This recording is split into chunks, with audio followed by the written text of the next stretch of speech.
Komið sæl og hjartanlega velkomin á fund fjármálanefndar. Bjarni Benediktsson, formaður og fjármálaráðherra, kærlega velkomin. Það er okkur sann ánægja að sjá hvað eru margir mættir hér í dag. Ég er Ósk Ásgeirsdóttir og formaður fjármálanefndar Sjálfstæðisflokks. Með mér í nefndinni eru Sigurður Harðarson, Hjalti Sigurðsson og hann hérna, Jarðskrúður Ásgeirsdóttir og Lára Óskarsdóttir. Við tókum til starfa fyrir tæpum 3 árum, þannig að það er liðin smá tími frá því að við hófum störf og það er svo sannarlega margt breyst frá þeim tíma sem betur fer.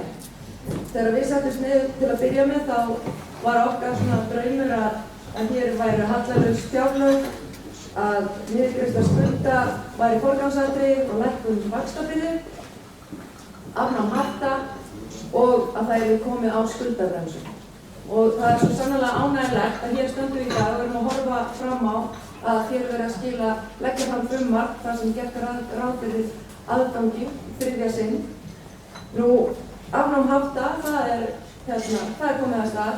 Við erum bjartsýn með það, það er búið að stíga stór skref í því og bindum mikla vonir við að stöðugleikaframlagið eða stöðugleikaskattinn og það ná að skila sér alla leið í ríkiskassan.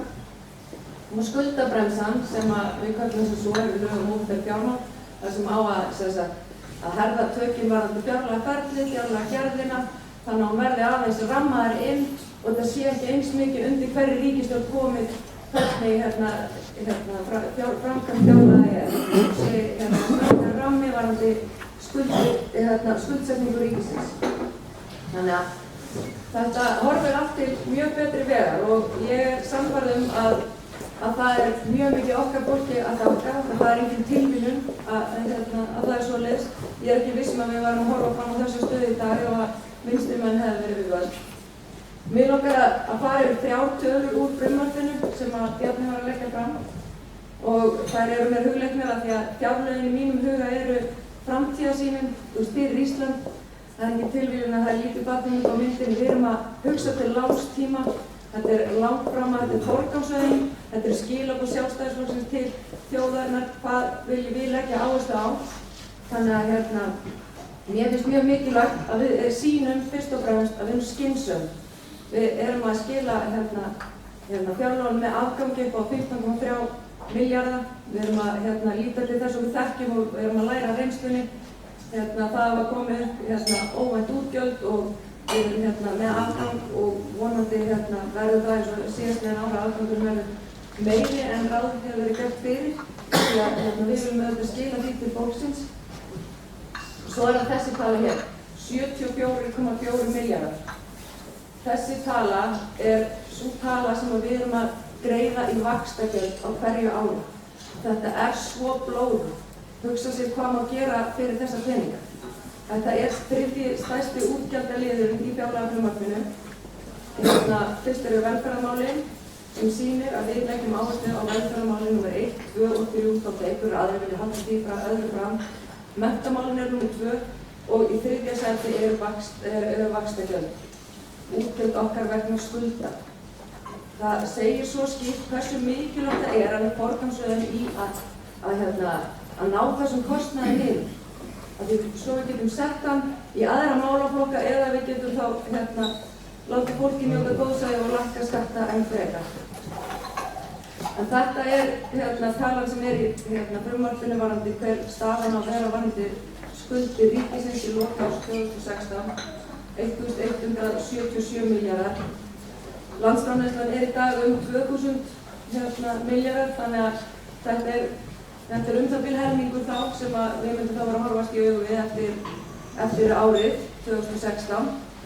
Þannig að auðvitað eigum að stefna hratt af því að greiða þetta hér, það okkur öllum til góðs. En það er kannski samt ekki svo vinsælt að vera stjórnmálamaður sem er að leggja áherslu á þetta.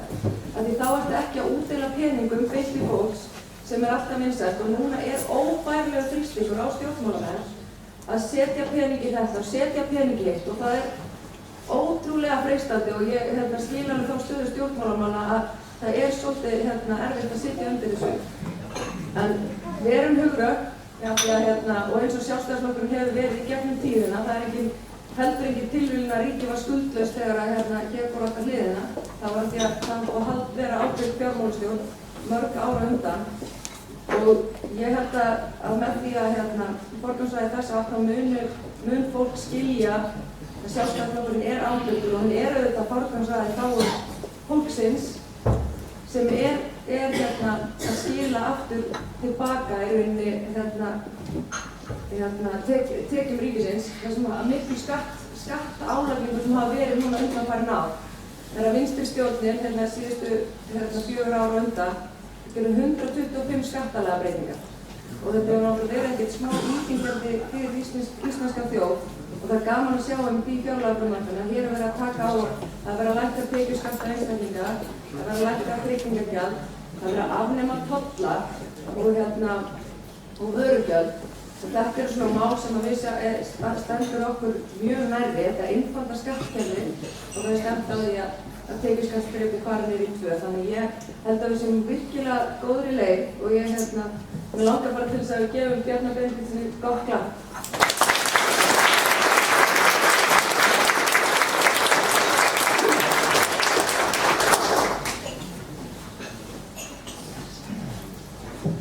Gjörðu svo vel, Bjarni.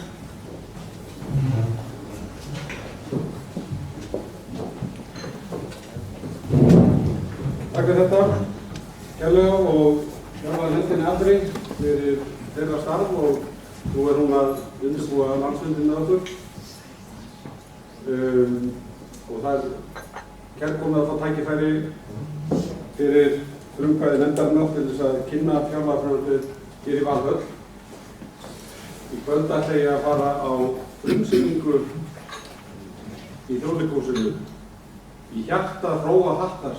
Ég veit ekki hvort þetta eitthvað í líkingu við það sem að menn sjá fyrir með lítið hjarta Hróa Hattar. En við erum að misskosta að gera okkar besta og við erum að reyna að tryggja að umhverfið á Íslandi þar sem að ríkið hefur afskipti sé sanngjarnara og meira hvetjandi.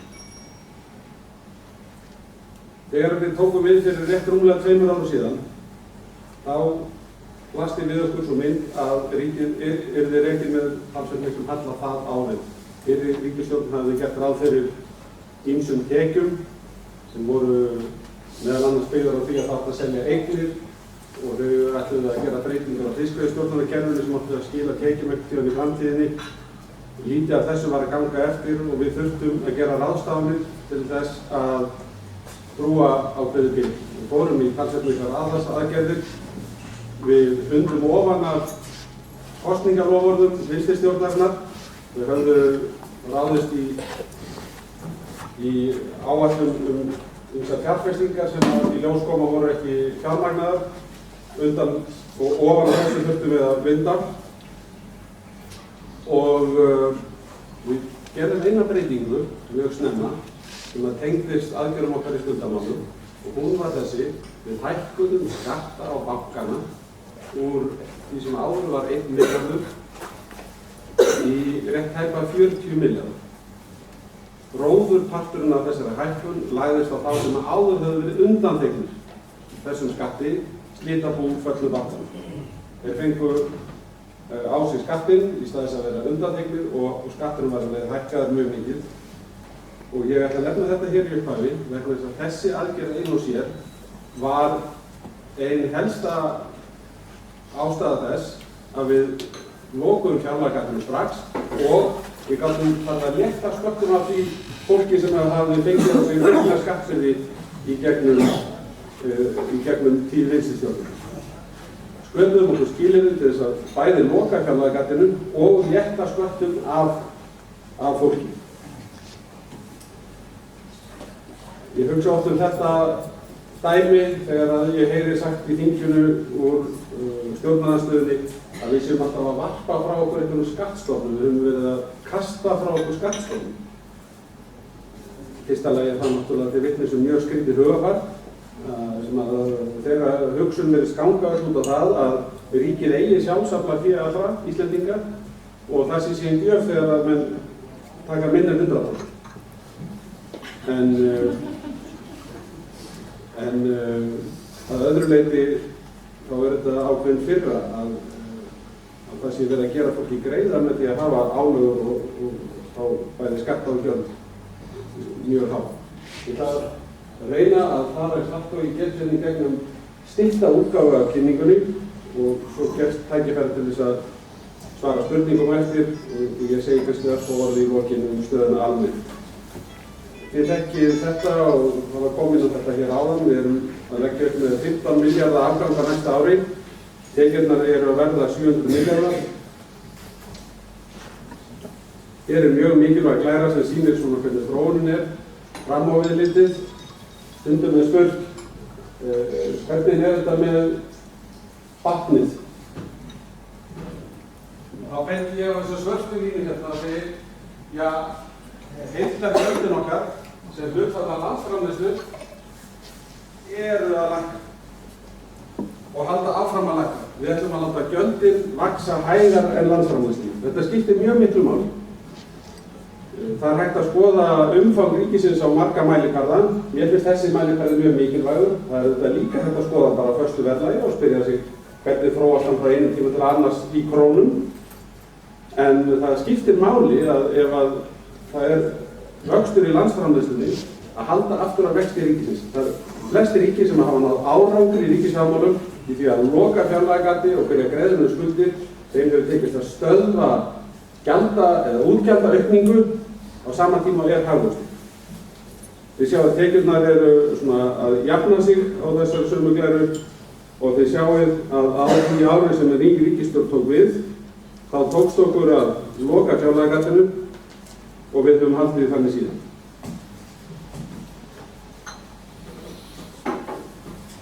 Hagfræðingar segja að þetta verði lengsta hagvaxtarskeið okkar í seinni tíð ef spár ganga eftir. Það var samdráttur, hann var ekki eins mikill og Alþjóðagjaldeyrissjóðurinn og ýmsir hafði spáð 2009, en þið sjáum líka hvað við vorum að koma á miklum hagvexti, gríðarlega miklum hagvexti. Ef við tökum hagvöxtinn uppsafnað frá 2005, þá eru fá ríki sem eru með meiri hagvöxt en við Íslendingar. Þrátt fyrir að við höfum farið í samdráttarskeið. Þið sjáum við erum stödd þarna á skilum hvíta og bleika svæðisins og því spáð að hagvöxtur verði bara nokkuð myndarlegur áfram og það skiptir miklu að nýta þetta samfellda hagvaxtarskeið til þess að gera góða hluti vegna þess að við vitum að það getur ýmislegt gerst og það mun koma aftur samdráttarskeið í framtíðinni. Kannski fyrr heldur en að menn sjá fyrir eins og oft Þennan góða tíma þarf að nota skynsamlega til þess að koma sér í fína stöðu til að takast á við næsta þrengingatíma. Kaupmáttur, það má sjá á þessari glæru, þetta vísitölumæling, þannig að við byrjum á árinu 2007 með kaupmáttin í 100 og það náðum við því aftur í fyrra.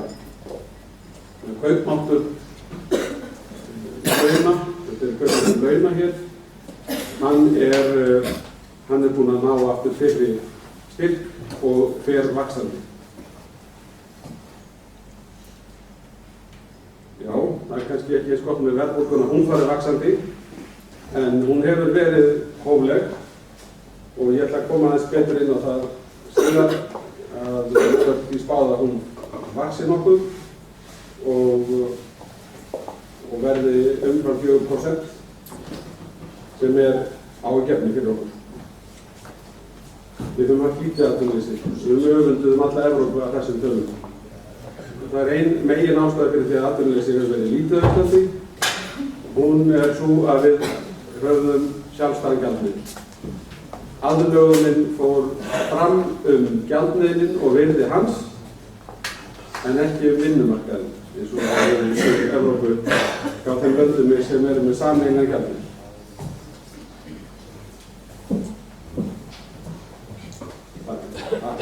Sjálfstæði gjaldmiðillinn, ég ætla að orða þetta þannig, hann væri ein megin ástæðan, ein megin forsendan, auðvitað margt annað sem hefur skipt hér máli, lág skuldastaða og drifkraftur í fólkinu í landinu að rífa þetta aftur í gang. Nýta sóknarfæri, það verður ekki gert í stjórnarráðinu, það gert út í samfélaginu, það fólkið í landinu sem rífur þetta af stað. Það unnið þetta freknir. Hér glæra sem að nær ekki nema til loka síðasta árs, en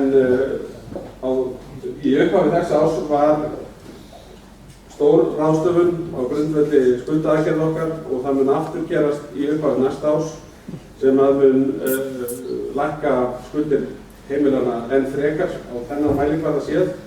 En eins og sést á línunni þá eignastaðan að batna og skuldirnar sem eru mældar á súlunum, þær eru að lækka. Það nauðsynlegt að benda á það, við erum að skoða hér skuldir heimilanna sem hlutfall af landsframleiðslu. Hver og einn, hann svo sem ekkert upptekinn af því hvað hann skuldar sem hlutfall af landsframleiðslu. Hver og einn mest að veltaði fyrir sig hvað hann skuldar margar krónur og sem hlutfall af launum og svo framvegis. En nafnvirði skuldanna að lækka, sömuleiðis. Örstutt þetta. Við höfum verið að þróa í gegnum langan tíma, eða yfir mörg ár, svona undirbúning að fjárlögum næsta árs. Og við erum komin á þann stað í dag að við heldum fram í vor, sérstakri voráætlun í sjálfstæðu þingskjali sem var fór fyrir fjárlaganefnd þingsins og var á endanum samþykkt í þinginu. Það eru nýmæli, það hefur ekki gerst áður, að við að vori tilsegjum, þetta er stóra myndin sem við viljum marka fyrir fjárlagagerð næsta árs og árana framöndan. Og þarna eru stefnumiðin, við vildum að tekjuafkoman batnaði jafnt og þétt, ná 1% afgangi, frumtekjurnar séu ekki að vaxa umfram vöxt landsframleiðslu og gjöldin hægar en landsframleiðslan eins og þau sáu á línunni áðan. Brúttóskuldirnar lækki 10% að nafnvirði og 15% sem hlutfall af landsframleiðslu til 2019 og að viðhalda fjárfestingarstiginu sem reyndar hefur verið nokkuð lágt. Af hverju skiptir þetta máli? Já, það skiptir máli að taka þessa umræðu í þinginu. Ég nefni sem dæmi. Í fyrradag þegar ég í þinginu að kynna frumvarpið, þá kemur þingmaður Samfylkingarinnar, Kristján Möller, og segir: af hverju ekki með meira hérna í samgöngum? Og ég get sagt við þann, já, við ræddum þetta nú reyndar í vor, að við ætluðum að láta útgjöldin þróast með ákveðnum hætti, þá tæmdum við þá umræðu. Þegar við erum búin að ákveða það, hvernig útgjöldin eiga að þróast, þá er næsta verkefni að skipta því sem á að verða á gjaldahliðinu næsta ári. Í þessu fjárlagafrumvarpi sögðum við ætlum að forgangsraða í þágu velferðarmála, við erum að auka mjög verulega við á því sviðinu og við þurfum að taka á okkur miklar launahækkanir. Ef þú vilt sjá meira í samgöngumálin, þá skaltu svara því, viltu að útgjöldin vaxi hraðar eða viltu að forgangsraða einhvern veginn öðruvísi? Þetta var mjög stutt samtal þegar upp á staðinn. Og þetta skiptir máli. Ég vil ekki að þetta verði alltaf svona teknískt og ferkantað, en það skiptir máli að marka leiðina áður heldur en menn skipta svigrúmunum sem er til staðar. Og aðeins mjög fróðleg glæða, áður en komið að vaxtagjöldunum, öllum þessum ungu fjármagnsliðum, þá erum við með það sem heitir frumjöfnuður. Það eru bara rekstrarliðir og tekjuna til að reka ríkið. Það engin lönd í kringum okkur, fyrir utan Noreg reyndar, sem ekki í Evrópusambandinu. Við gerum við með samanburði við Evrópusambandinu, sem ekkert þeirra með meiri frumjöfnuð en við. Við erum sem sagt með mjög mikla getu til þess að takast á við skuldir eða skila miklum afkomum. Meiri getur heldur flestir aðrir. Þarna erum við að horfa á árið 2014 með 5% af landsframleiðslunni í frumjöfnuð. Og það er verulega há tala. Þið sjáum hversu mörg þessara ríkja eru ekki með neitt. Þau eru sem sagt í halla áður en kemur að vaxtagjöldum. En vondu fréttirnar eru þær að við skuldum tiltölulega mikið á þennan mælikvarða, miklu meira heldur en gerðum áður.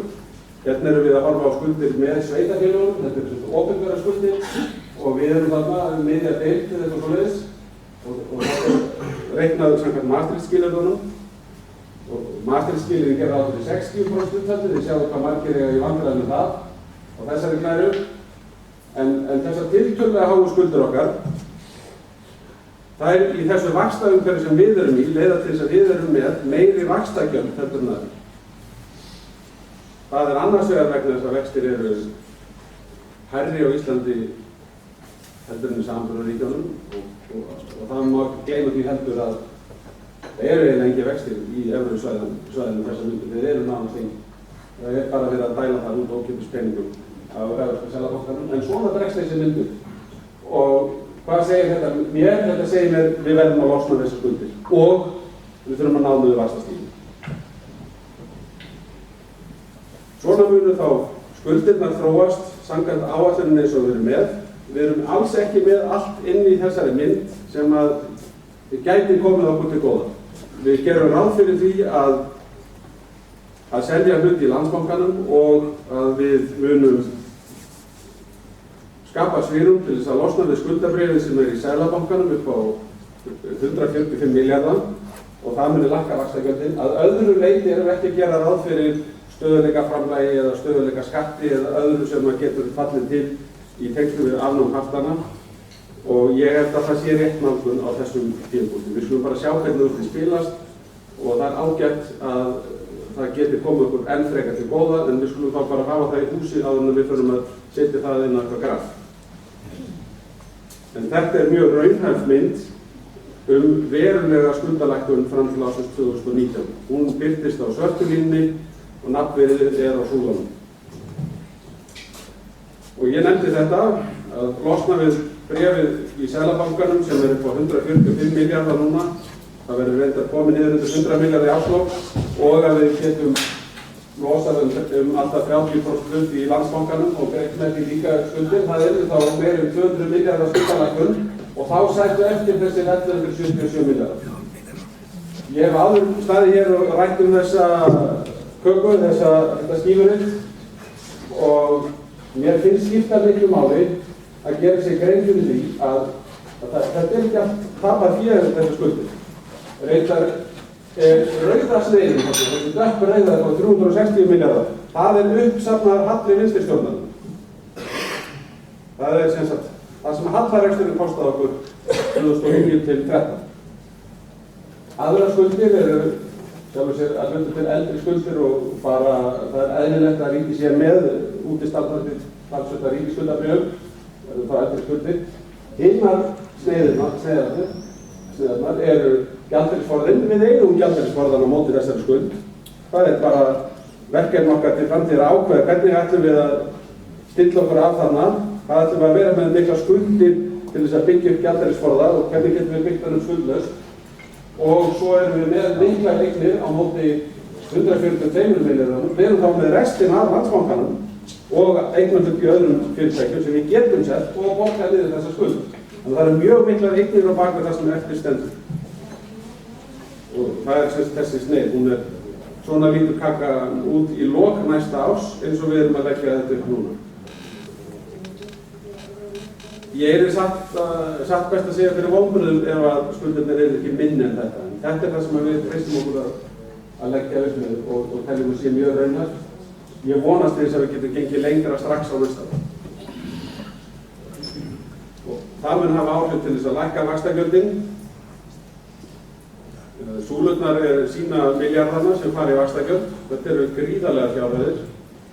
Ég vek athygli á því hvernig okkar ríkisstjórnir höfðu búið í haginn fyrir það þegar það myndi verða þrengra í búið. Það að vera með stöðuna þetta sterka í upphafi krísunar tryggði að við gátum talað við Alþjóðagjaldeyrissjóðinn, Norðurlöndin og aðra sem vildu stýra okkur í efnahagsáætlun Alþjóðagjaldeyrissjóðsins og íslensku stjórnvalda.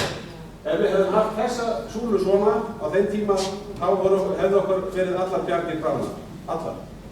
Okkar ábyrga efnahagsstjórn tryggði að við vorum í stöðu til þess að taka tímabundið á okkur auknar byrðar og nú erum við að fara að vinda aftur ofan á því. Þetta er svona tekjubrú sem sýnir breytingar frá fjárlögum í fyrra. Þarna tekjurnar að vaxa mjög mikið, launin að hækka mikið, það skilar stórættum tekjum og svo að öðru leyti hagvöxturinn að drífa áfram aðra tekjustofna, hann munar miklu. Og hvað erum við að gera í skattkerfisbreytingum til þess að hafa áhrif á næsta ár. Já, við erum fyrst og fremst að lækka skatta. Við lækkum skatta sem nemur 5 milljörðum á einstaklinga. Við tökum út tolla á föt og skó næsta áramót og vörugjöld af ökutækjum, það virkar í plús vegna þess að við erum að draga úr undanþágum fyrir bílaleigur sem að hafa fengið mikinn afslátt á vörugjöldum. Við viljum einfalda kerfið, fækka undanþágum og þá frekar nota svigrúmið til þess að lækka vörugjöldin, láta alla borga og láta það borga sama. Nú eru bílaleigur að koma meira inn með minni afslætti. Raforkuskatturinn sem að vinstristjórnin smelti fram þvert á gefin loforð og skriflega samninga, hann var tímabundinn. Við sögðum, við vorum ekki hrifin af þessum skatti. Þegar við komum til valda þá sögðum við, af hverju afnæmið hann ekki strax? Þið gagnrýnduð þennan skatt. Svarið mitt var, það er margt sem við langar til að gera, en ég ætla að byrja fyrir að lækka tekjuskatt á einstaklinga og vörugjöld. Þessi skattur mun síðan fara. Hann er sem sagt að renna út og tímabundinn. Tryggingagjaldið lækkar áfram þessi áramót. Við vorum búin að lögfesta það áður fram í tímann. Það mætti lækka meira, en ástæðan fyrir því að við erum meira að leggja áherslu á tekjuskatt á einstaklinga en tryggingagjald er í raun og veru bara samtal við gerð kjarasamningi vor. Það leiddi til þessara niðurstöðu. Við fundum fyrir því að það var svo mikið þrýstingur hjá launþegahreyfingunni á hækkun lægstu launa að vinnuveitendahliðin sagði, já, ef við eigum að gera þetta fyrir lægstu laun, þá getum við ekki látið það ganga upp allan stigann. Við getum bara ekki gert það. Þess vegna hentaði mjög vel að við myndum fella út miðþrepið í tekjuskattinum sem að lyfti þá aðeins undir millitekjumanni. Það lyfti aðeins undir, það hjálpaði til við að loka kjarasamningunum, en með því að við fórum í þá aðgerð, þá var minna svigrúm til að færa tryggingagjald. Ég heyri frá atvinnurekendum, þeir segja að það vantar ennþá að tryggingagjaldið lækki 1% að minnsta kosti. Ég get alveg tekið undir það, ég tel að sé mjög mikilvægt að tryggingagjaldið haldi áfram að lækka. En ég verð samt að játa, maður spyr sig, ef að menn eru að semja 6 og 7% launahækkanir á hverju ári, hversu mikil byrði er samfara því að hafa þetta 1%? Sá sem semur 7% launahækkun fyrir alla sína launþega, hann getur nú alla verið að drepast undan 1% sem að hann telur sig þurfa að losna við í tryggingagjaldinu. Hann er alltaf ekki alveg að kafna þetta. En það kemur að því að við göngum lengra í lækkun tryggingagjalds. Og það sem við erum mest að hugsa í því sambandi eru lítil mannaflsfrek fyrirtæki sem eru að hugsa til lengri tíma og eru svona vaxtarsprota framtíðarmönnum. Það ekki að staðra lengur við hér. Þetta er nú svolítið flókið klæða.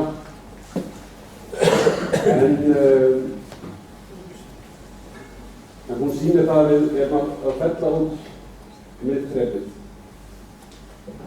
Efsta skattþrepið í dag byrjar í 836. Við munum lækka það með 700.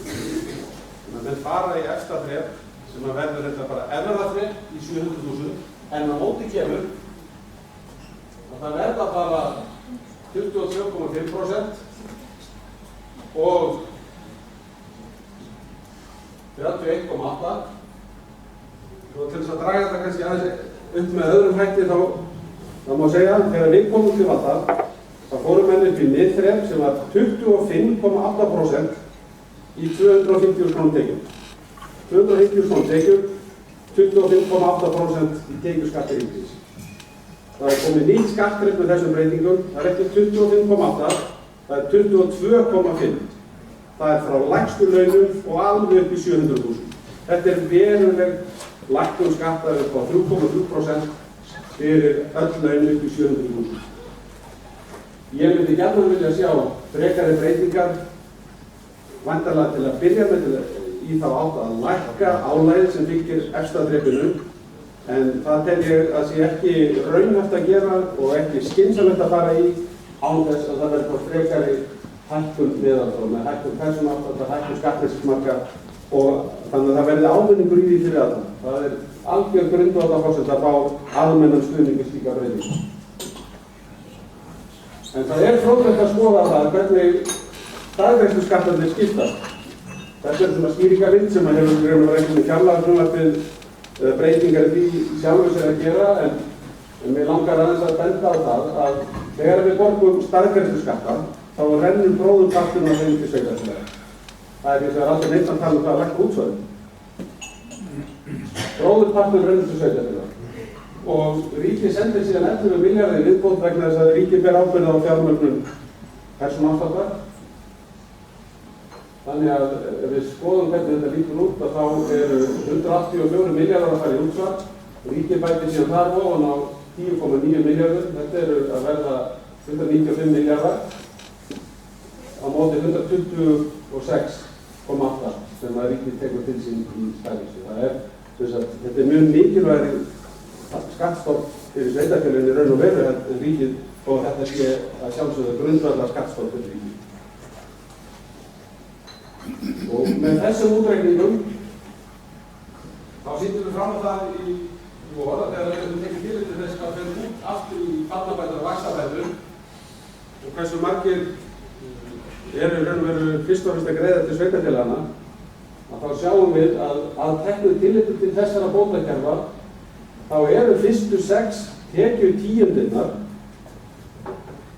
ekki að greiða neina skatta til ríkisins. Það er ekki fyrir mennur komið ofar en það sem að ríkið sér nettó tekjur til sín. Hérna sjáum við þessa breytingu, fyrri breytingar okkar voru meira neðar í klipp á þessu hérna breytingarna sem við kynntum 2013 og við sjáum að millitekjufólkið er meira en njóta góðs af breytingu sem við verðum núna. Birtist svona í krónutölum, það njóta allir góðs af breytingunni en það fer mest til þeirra sem eru akkúrat á mörkum skattþrepanna. Þetta eru, við sjáum það mest 12.000 krónur á mánuði en fyrir mjög marga 6.000–8.000 á mánuði. Það þýðir 70–80.000 fyrir millitekjumannin í lægri skattgreiðslur á ári. 70–80.000 í lægri skattgreiðslur. Þetta er skýringarmynd sem að sýnir appelsínugulu hlutinni er útsvarið og hérna er sá sem er með 250.000 krónur. Hann hefur greitt útsvar. Hann er að greiða aðeins minna til ríkisins en ríkið er að fá 1%. Þegar hann er komin í 300.000 þá fær ríkið 4,8%. Og það er þess vegna þegar við erum að lækka skattana að menn segja það kemur ekki að hingað. Svarið er að við erum ekkert að taka það. Það er fyrst og fremst með útstæðum sem fólk er að greiða hér. Við gætum svo sem selt ennþá meira peningum til sveitarfélaganna en það væri dálítið sérkennileg ráðstöfun. Þetta er bara gamla sagan að það kemur, þegar við lækka skattprósentuna, þá kemur í krónum talið meira til þeirra sem er að borga flestar krónunar. Hlutfallslega er þeir eftir sem áður að borga mest. Þessi borga lægsta hlutfallið sitt af launum í skatta, þessi borga hæsta hlutfallið sitt af launum í skatta. Það hefur ekki breyst. Nú tollarnir, hér á árum áður voru tollar mjög mikilvægur tekjustofn, þegar að segja, fyrir ríkið. Jafnvel þannig að það var bara drjúgur hluti ríkistekna sem stafaði af tollum. Síðan höfum við gert marga samninga fríverslun og dregið úr álögum eftir sem aðstæður á Íslandi hafa batnað. Efnahagsástandið hefur boðið upp á það og meiri kraftur í alþjóðaviðskiptum. Sókn okkar á erlenda markaði hefur leitt til þess að við höfum síðan dregið úr álögum hingað gegn því að fá fellda niður tolla á útflutningsmörkuðum. Og árið 1990 var þróunin orðin þannig að það sátt eftir tollar sem að svöruðu til 4% af tekjunum. Núna er 1% af tekjunum tollar. Það verður kannski að benda á að fullt af vöru sem kemur ekkert inn í landið út af tollunum, en það sem kemur inn stendur til 1%. En eftir sem áður er þetta tollar sem að leggjast á 1.600 vörutegundir. Og nú er orðið tímabært að mínu áliti að afnema þessa tolla Þetta eru tollar sem við erum að horfa á hér, eru tollar á allar sérvörur. Við erum ekki að tala tolla á tiltekin matvæli. Það mikið af matvæli sem kemur til landsins án tolla. Ýmis þurrvara til dæmis. Ég ekki tollin í landinu. En hér erum við að horfa á hitt. Við byrjum á fötum og skóm. Það að jafnaði 15% tollur á þessar vörur. Svo erum við með hátt virðisaukaskattsþrep sem leggst þarna ofan. Þetta hefur dregið mjög samkeppnishæfni íslenskrar verslunar og á því að tekið með þessu. Þarna eru nokkur dæmi, þið þekkið það var nú getur að segja nefnum hér að nærfatnaðir eru föt og vinnufatnaðir líka og svo framvegis. En það mun muna verulega þetta í vöruverði og í því að rétta samkeppnislegan hlut íslenskrar verslunar gagnvart nágrannalöndum.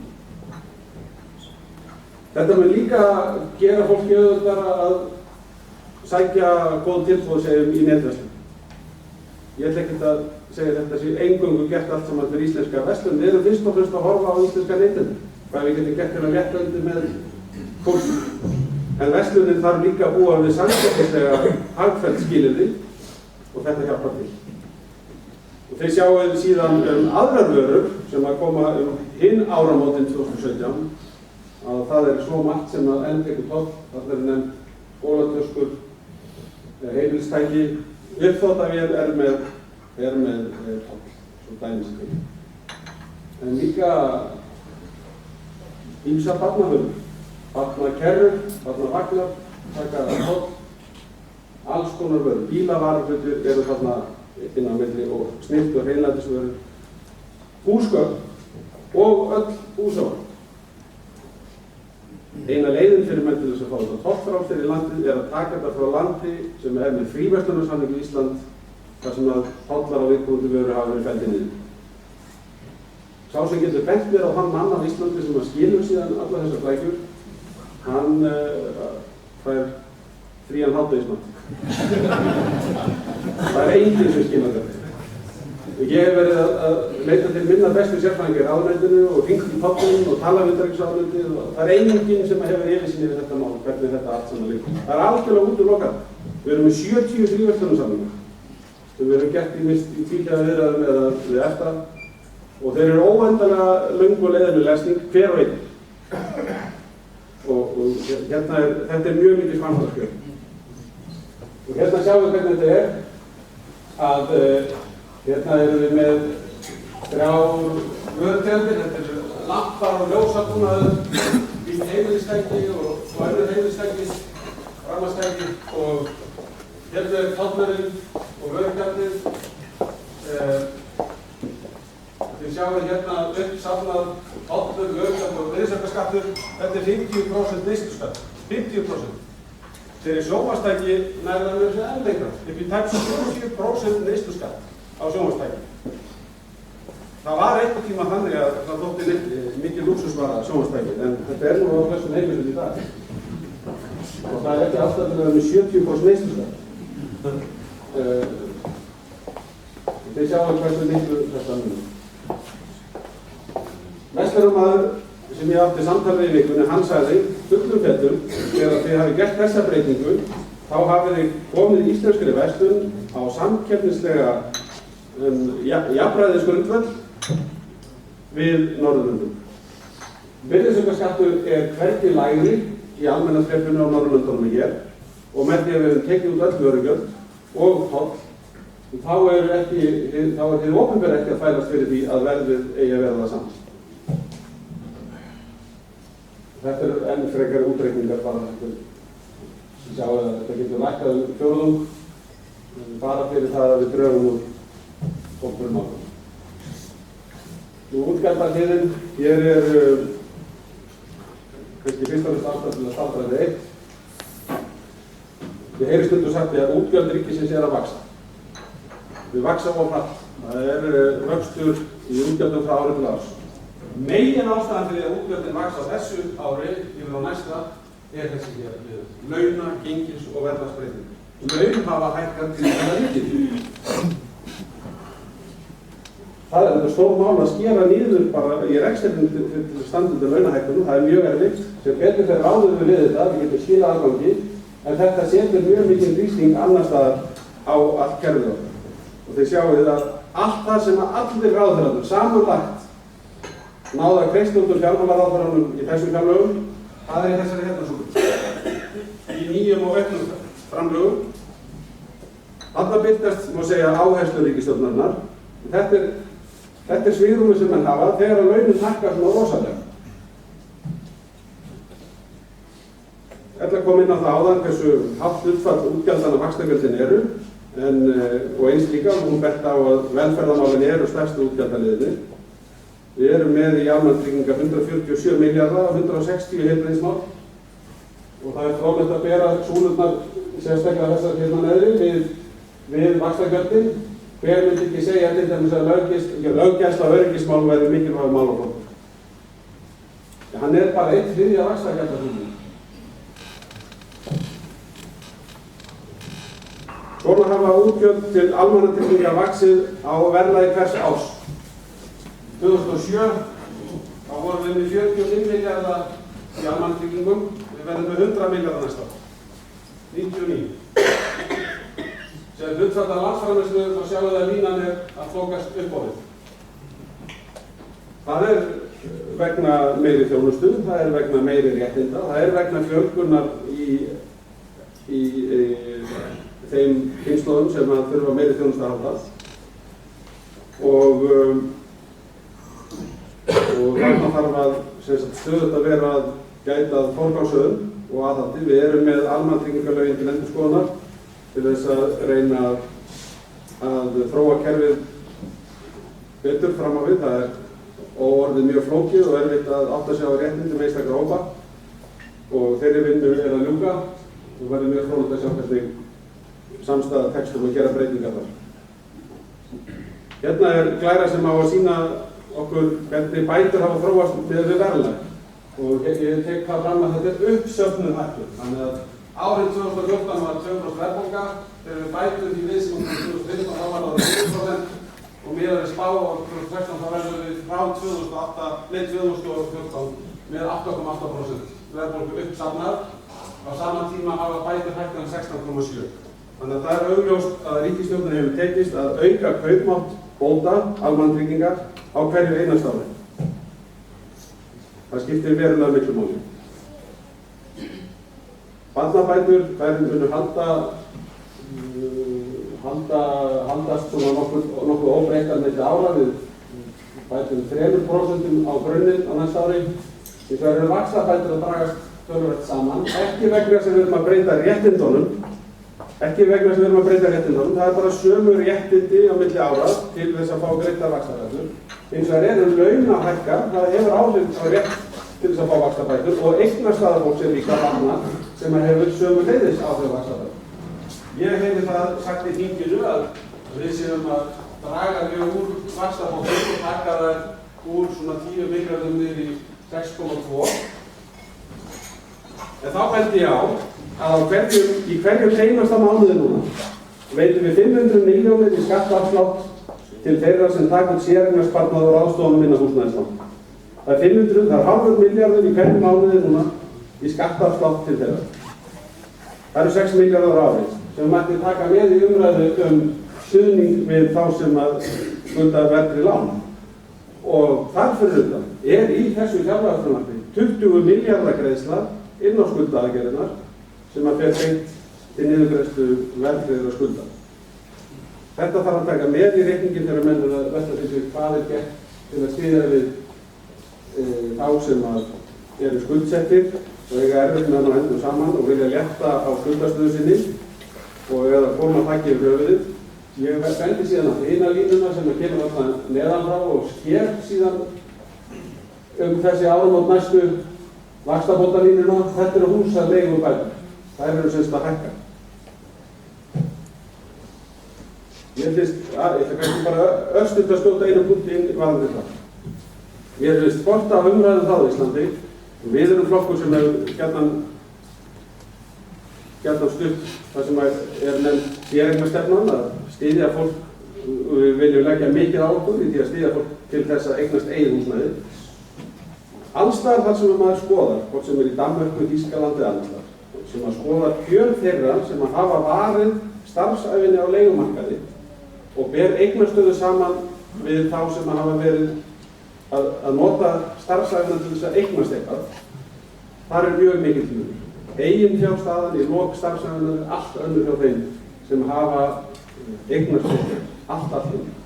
Sem sagt, þetta ekki þannig að jafna því.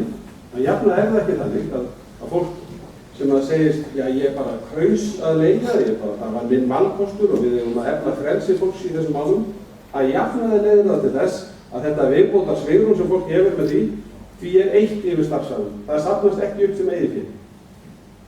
Það að eignast húsnæði góð leið til þess að spara inn á efri ári. Þetta mjög áberandi í öðrum löndum, mjög mikil. Ég nefni þetta út af þeirri umræðu sem fer svolítið hátt núna, þá þurfum við að gera þessum valkostum jafn hátt undir höfði. Það getur haft miklar afleiðingar til lengri tíma. Heilbrigðismálin hér, við erum að hækka útgjöld og stuðning við þennan málaflokk. Á næsta ári sérstök áhersla á heilsugæsluna og heimahjúkrun. Við erum líka að setja fjármuni í fullnaðarhönnun á Landspítalanum. Meðferðarkjarnanum. Og hérna brúttó útgjöld og fjárheimildir Landspítala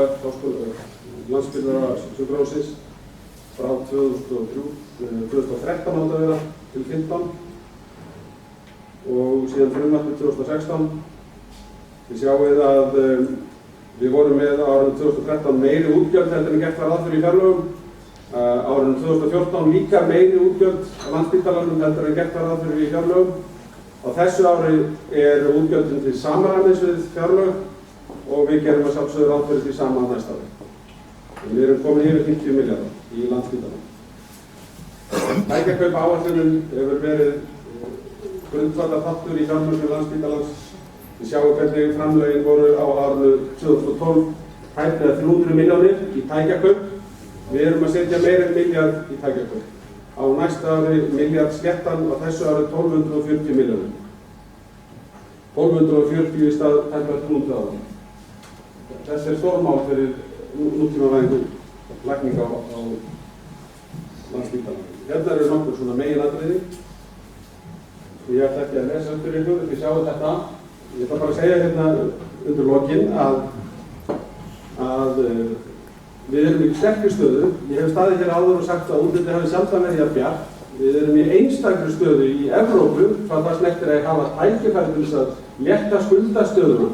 Það ekki sjálfsagt sem að við stöndum frammi fyrir og ég að boða hér að við munum lækka skuldir 200 milljarða á næsta ári. Það gríðarleg umskipti í ríkisrekstrinum og að við ætlum síðan að stefna því að ganga lengra.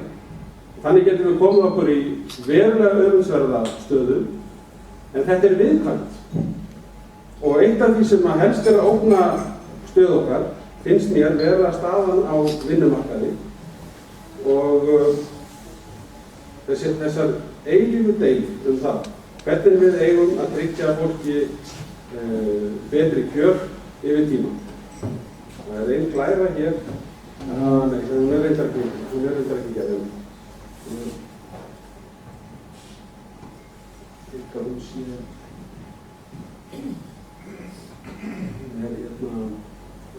hérna í fjárlagafrumvarpinu sjálfu, hún eitthvað þessu sjóinu.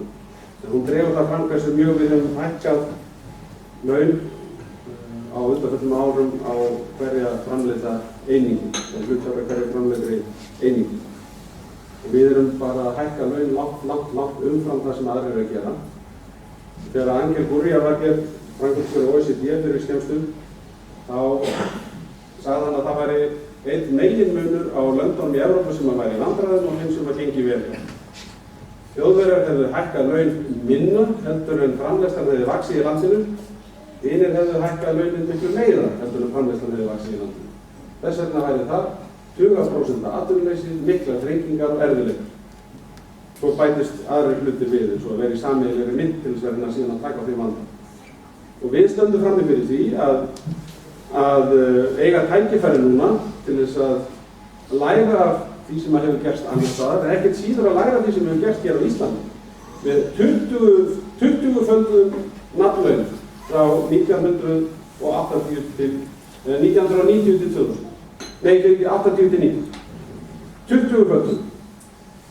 Frá 80 til 90. En það satt bara eftir örfá prósent í kaupmáttarreikningi. Örfá prósent yfir heilan áratug. Og mér finnst við hafa svona eins og sýnishorn af þessu á árinu 2015. Hvernig byrjaði þetta ár? Það byrjaði á því að við vorum nýbúin að fá vaxtalækkun hjá Seðlabankanum. Við vorum með mjög litla verðbólgu, en það stóði yfir erfiðar kjaradeilur. Síðan spilaðist úr því, menn beittu ýtrustu úrræði til þess að knýja fram kröfur sem ég var nú mjög að mótmæla og segja óraunhæfar, en einhvern veginn þurfti nú að ljúka þeim deilum. Svo kom næsti höfrungur og stökk yfir þennan. Þetta gerist alltaf þannig að sá sem fyrstur semur, hann bara skotskífa yfir næsta, menn bara skjóta það niður og svo kemur næsti og næsti. Og við höfum fengið mjög miklar launahækkanir í kjarasamningum þessa árs. Ég hef sagt að það setið mikið þrýsting á kerfið hjá okkur. Kannski hann of mikill, við skulum vona ekki, en núna fram á haustið sem sagt þetta viðvarandi ástand. Og hvað hefur gerst í millitíðinni? Við komum inn með vaxtalækkun, við vorum nýbúin að fá vaxtalækkun, við vorum með lága verðbólgu, opna kjarasamninga. Nú erum við komið kjarasamninga, verðbólguhorfur hafa versnað, vextir hafa hækkað í tvígang. Það svo sem hægt að gagnrýna það eða hafa ólíka skoðunar á því hvort að Seðlabankinn hefði eða hefði ekki átt að hækka vexti, en það alveg ljóst að verðbólguþrýstingur fer vaxandi. Og nú stöndum við á þessum tímamótum einu sinni og þurfum að spyrja okkur. Eigum við að halda áfram á þessari braut, fleiri verkföll, meiri kröfur enn frekari launahækkanir sem ekki framleiðin aukning fyrir í landinu. Ég segi þetta kerfi ónýtt. Þetta gengur ekkert upp svona. Það gengur ekki upp að gera á annan einhverja kjarasamninga og það getur hver fyrir sig knúið fram með mjög stífum aðgerðum sér hækkanir fyrir sína stétt. Aðrir mun ekkert horfa upp á það aðgerðalaust. Það það sem við erum að upplega núna. Og þess vegna mjög viðkvæmt ástand núna þessar mundir. Það þarf að ljúka samningum við þá sem enn ósamið hjá ríkinu og svo erum við með forsetaákvæði á almenna markaðnum í vetur. Ef ekki tekst að taka höndum saman að stöðva frekari keðjuverkun í þessu ferli, þá höfum við bara búið til okkar eigin verðbólgu. Og við höfum kallað eftir okkar eigin sér íslensku vaxtahækkun. Og má ég þá biðja að menn komi ekki á fundi til mín og segi fjandans íslenska krónu. Og má ég þá líka biðja stillingarna sem að kunna þetta alltaf að finna einhvern annan sökum upp í Seðlabanka eða eitthvað annars. Þetta þá bara heimatilbúið vandamál, algjörlega. Góðu fréttirnar eru þær að það gengur yfir. Þá þarf bara að taka á því næstu lót, en við erum búin að taka of margar svona lót. Þetta of dýrt. Og þetta dýrast fyrir þá sem að hafa minnst að milli handa. Þetta verst fyrir fólkið sem neðst í launastíðanum, sem að hefur ekkert borð fyrir báð, sem ræður ekki við þetta halva eða 1% í viðbóta vexti, eða halva prósent eða 1% í verðbólgu. Fólki sem rétt að loksins að koma eignastöðu sinni þannig að eignirnar eru umfram skuldir og sjá svo skuldirnar aftur fara í reikning. Þetta niðurdrepandi og leiðilegt. Það ekki lögmál að vextir á Íslandi þurfa að vera miklu hærri en annars staðar. En það virðist vera lögmál á Íslandi ef við séum með sundraðan vinnumarkað, þar sem hver hugsar á rassinn á sjálfu sér og svo enda menn allir saman í sömu vandræðum. Út úr þessu þarf að brjótast. Takk fyrir.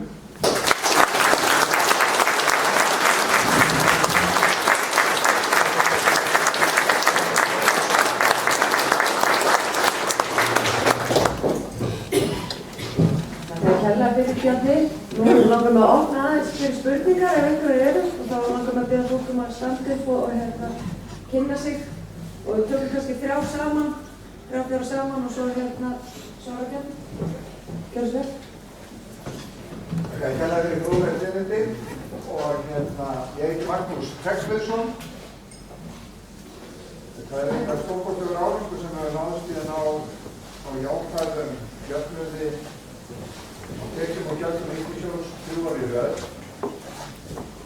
ef að þú væri nú alls ráðandi til sjós og lands og fengir í kassa áramótin 500 milljarða króna í stöðugleikaframlagi, þurftir ekki að leita til neinna heldur að ákveða einn og sér hvernig ætti að ráðstafa þessum peningum. Við erum að hafa pínulítið leiðandi spurningu þannig að sem minnstan þrýsting mundi skapa á